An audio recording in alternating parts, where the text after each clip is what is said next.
Watch the mercury rise as the pressure of the narrative builds toward an explosive and unforgettable conclusion.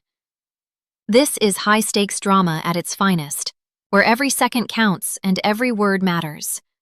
Hit subscribe now and witness the breaking point of the truth as it unfolds. My brother's wife answered the door of my own apartment, wearing my robe. Not a similar robe. My robe. The white one with the monogram I had embroidered at a boutique in Savannah 2 Christmases ago. The one with the frayed left cuff because I always sleep with my arm bent.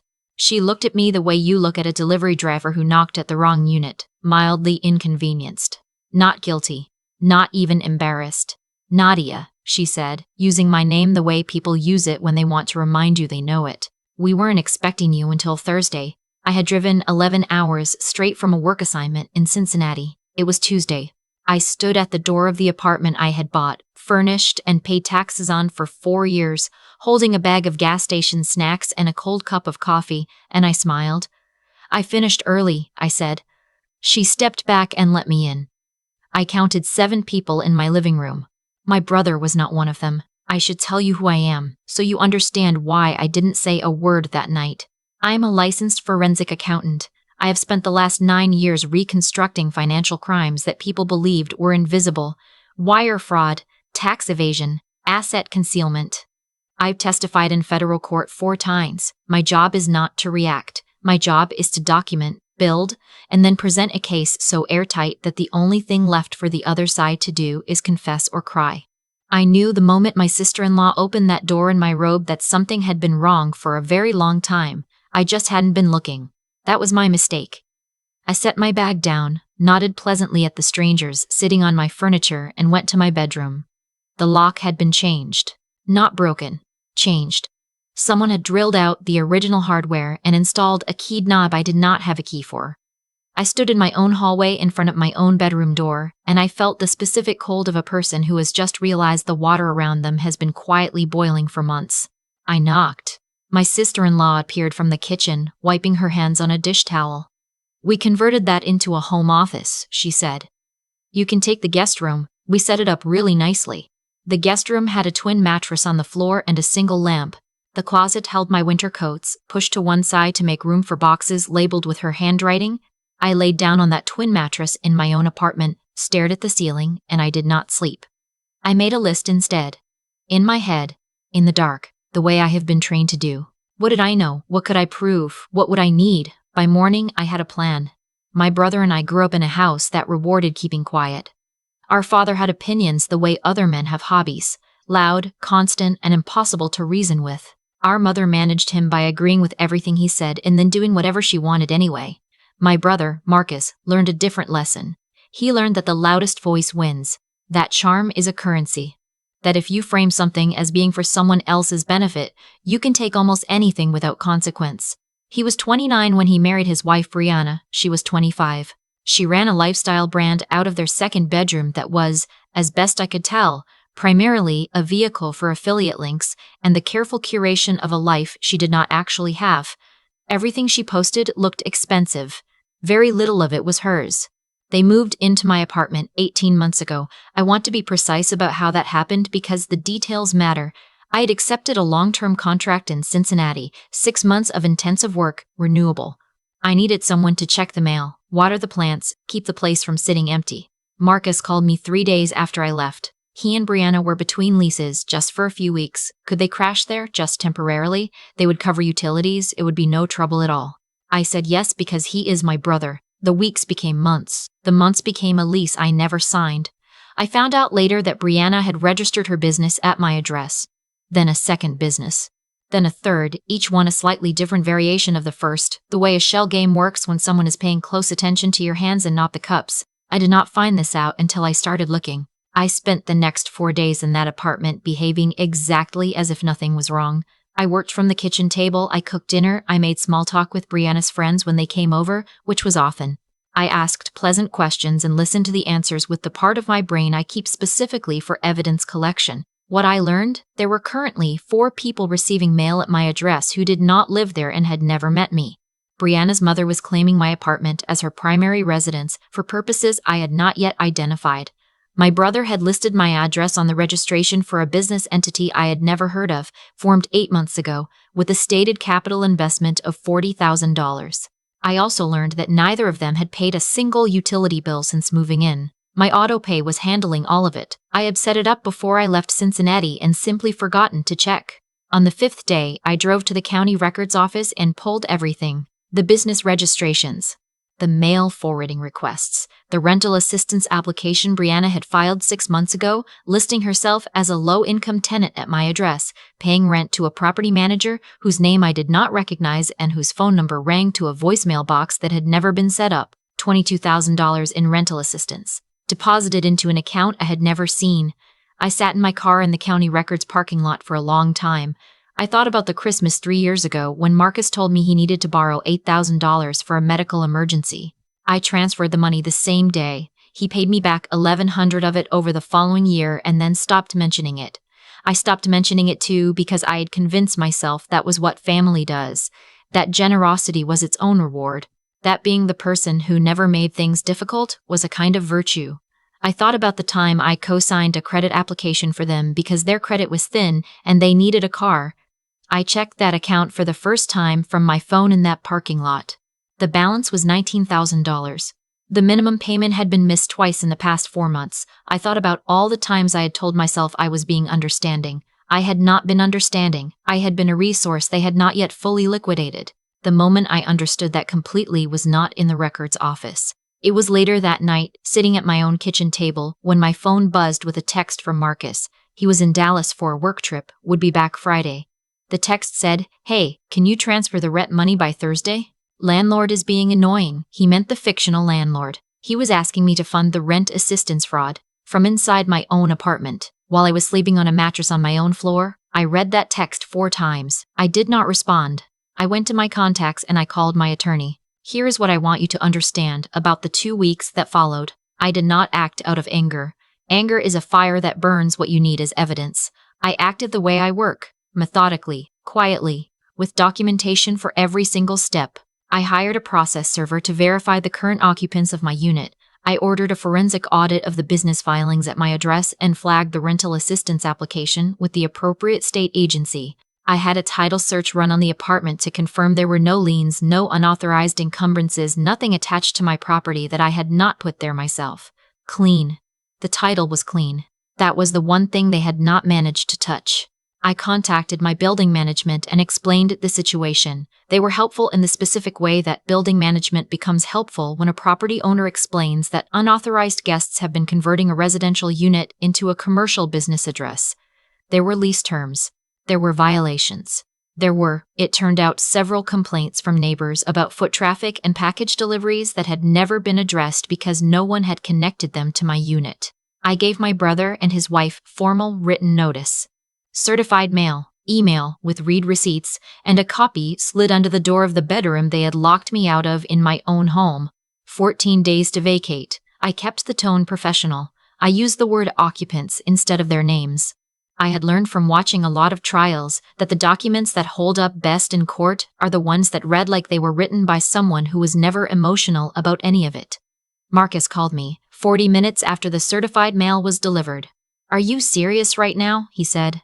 Not a question. A statement delivered in the voice he has used since childhood to signal that the conversation is already over and he has already won. "It's a legal notice," I said. "The timeline is in the document. We have nowhere to go. You have 12 days now," I said. "I'd suggest using them. Dad is going to hear about this." I had been waiting for that sentence. I had been waiting for it the way you wait for a card you know is coming, in a hand you have already decided how to play. "Please tell him," I said. "Tell everyone." My father called the next morning.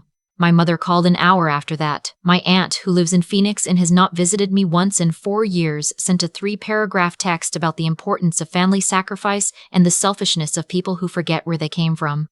My brother had clearly been busy. The version of events circulating through my family by Thursday was as follows. I had returned home without warning, thrown a fit, served eviction papers on Marcus and Brianna out of spite, and was now refusing to discuss a reasonable arrangement like a mature adult. Brianna had apparently told my mother that I had always been jealous of her brand. My father had told two of my uncles that this was what happened when women lived alone too long and forgot how to be part of something. My father drove up on Saturday. He arrived at 11 in the morning, unannounced, and knocked on the door with the specific confidence of a man who has never considered that a door might not open for him. I let him in. I offered him coffee. I sat across from him at the kitchen table and I let him talk for 22 minutes without interrupting. He told me I was being selfish. He told me Marcus was family and family makes accommodations. He told me that this apartment was, in some meaningful sense, a family asset because the family had raised me and the family's investment in my upbringing was what had made me capable of buying it. He said this with complete sincerity. He said it the way people say things they have rehearsed enough times that they have started to believe them. When he finished, I opened my laptop. "I want to show you something," I said. I walked him through the rental assistance application. I showed him the 3 business registrations. I showed him the co-signed credit account with the missed payments. I showed him the utility bills, 18 months of them, all paid by my auto-pay, while Marcus had been telling anyone who would listen that he was covering the costs. My father looked at the screen for a long time. "She may not have known about all of that," he said finally. "She filed the application," I said. "Her signature is on page 3. Marcus may have asked her to." "Then Marcus has a problem," I said. "That's not my problem to solve." My father looked at me the way he has looked at me my entire life when I have said something he cannot immediately refute. "Like the inconvenience is mine. You're going to destroy this family," he said. "I'm going to recover my property and my credit," I said. "What happens to this family depends entirely on what Marcus and Brianna do next." He left without finishing his coffee. The 14th day was a Wednesday. I had arranged for a locksmith to meet me at the apartment at 9 in the morning. I had arranged for a deputy to be present because I am a forensic accountant and I know what happens when people feel cornered. I had also arranged for the building's property manager to be on site because I wanted witnesses who were neither friends nor family. Marcus had told me via text 3 days earlier that they needed more time. I told him the timeline was in the legal notice and that I was not in a position to modify it. He told me I was being a monster. I saved the text. I arrived at the apartment building at 8:45. The deputy was already there, a woman about my age, who had the particular calm of someone who has seen a great many of these situations and is not personally invested in any of them. The property manager arrived at 5 to 9. The locksmith was exactly on time. We knocked. There was movement inside, a long pause. Then the door opened. Brianna was dressed like she was expecting cameras, which, given her profession, she may have been. She had her phone out. She was already recording. "We're not leaving," she said. Her voice was steady. She had rehearsed this too. "That's a decision that will have legal consequences," I said. I looked at the deputy. The deputy nodded, identifying herself and explaining the situation in the practiced tone of someone who does this often enough that each word has found its most efficient form. Marcus appeared behind Brianna. He looked tired. He looked like a man who had been waiting for a confrontation and had not quite prepared for the specific shape it arrived in. "I have a document," he said, "showing that we have a valid tenancy." He held up a lease agreement. Printed, signed, notarized. My signature, or something meant to resemble it, on the second page. I had known this was coming. I had known it for 9 days, since a contact at the county records office had mentioned off the record that a notary stamp matching a specific registered seal had been used on a residential lease filing at my address. I had spent those 9 days making sure I was ready for it. "Can I see that?" the deputy said. Marcus handed it over. He was confident in the way people are confident when they've spent effort on a deception and have started to believe it is real. I waited. The deputy read the first page. She read the second page. She looked up. "Ms. Arper." "Ms. Voss," she said, using my last name. "Is this your signature?" "No," I said. I opened the folder I was carrying and removed the forensic document analysis I had commissioned 8 days ago from a certified examiner I have used as an expert witness twice in federal proceedings. "I'd like to submit this for the record." The report was 11 pages. The relevant section was page 4. The signature on the lease had been produced using a digitized copy of my actual signature, scaled and printed. The ink saturation pattern was inconsistent with a pen and paper signature. The baseline alignment was mechanically perfect in a way human signatures never are. The notary stamp, when cross-referenced against the state registry, belonged to a notary who had retired 14 months ago and whose stamp had been reported as stolen in a civil filing the previous spring. Marcus read the summary page. I watched his face while he read it. "This is a fabrication," he said. "You hired someone to make this up. The examiner is certified by the American Board of Forensic Document Examiners, I said. She's testified in 46 cases. I have her CV if you'd like it. The deputy was on her radio. Brianna had stopped recording. She was looking at her phone with the expression of someone calculating distances. There's more, I said.